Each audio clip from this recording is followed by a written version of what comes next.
नमस्कार, इन खबर देख रहे हैं आप और मैं हूं आपके साथ जानिसार खान। हमास के शीर्ष नेता इस्माइल हानिया की ईरान की राजधानी तेहरान में मौत हो गई है। हमास ने कहा है कि उनके पॉलिटिकल चीफ हानिया के घर पर बुधवार को इजराइल ने हमला किया, जिसमें उनकी जान चली गई। हालांकि इजराइल ने आधिकारिक तौर पर इस हमले की जिम्मेदारी नहीं ली है। हमास और ईरान की ओर से भी हानिया की मौत की पुष्टि कर दी गई है। हानिया को विदेश में हमास के एक बड़े चेहरे के तौर पर देखा जाता था। हानिया लंबे समय से हमास गुट के शीर्ष पद पर काबिज था और ज्यादातर समय विदेशों में गुजारता था। लेकिन क्या आप जानते हैं कि इस्माइल हानिया कितना अमीर था और उसकी संपत्ति कितने करोड़ रुपए की थी? दरअसल साल 2017 में मिस्र ने इस्माइल हानिया के गाजा पट्टी आने पर बैन लगा दिया था। तभी से वह तुर्की और कतर की राजधानी दोहा में रहता था। मीडिया रिपोर्ट्स के अनुसार इस्माइल हानिया की कुल संपत्ति करीब 16,000 करोड़ रुपए की है।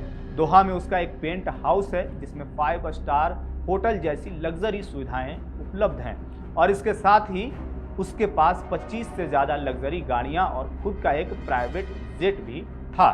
इस्माइल हानिया भले ही गाजा पट्टी से बाहर रहता था, लेकिन वहां की अर्थव्यवस्था पर उसकी मजबूत पकड़ थी। गाजा से मिस्र जाने वाली सुरंग से वह मोटी कमाई करता था।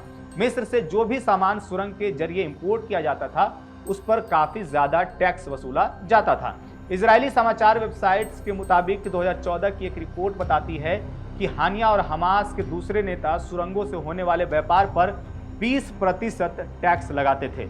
एक आंकड़े के अनुसार सुरंग और तस्करी के बाजार से हमास के 1700 नेता अधिकारी अरबपति बन गए।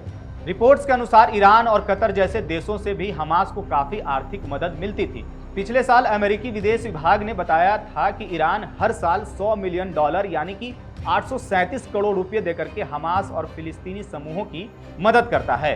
हमास गुट को कई कंपनियों में निवेश से भी पैसा आता था। एक रिपोर्ट के अनुसार हमास ने तुर्की से सऊदी अरब तक की कंपनियों में $500 मिलियन का निवेश किया हुआ है। उसका कंपनियों का एक सीक्रेट नेटवर्क ऑपरेट भी होता है। इस्माइल हानिया का जन्म आपको बता दें कि गाजा पट्टी के शरणार्थी शिविर में 29 जनवरी 1962 को हुआ था।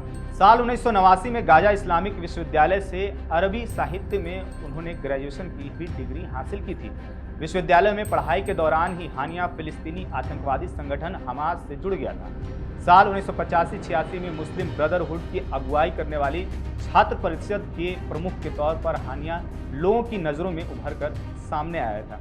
इसके बाद 1997 में हमास ने उनका कद बढ़ा दिया और अब हानिया का पूरी तरह से खात्मा हो चुका है। फिलहाल इस वीडियो में इतना ही। बाकी तमाम वीडियोस के लिए आप बने रहिए इन खबर के साथ।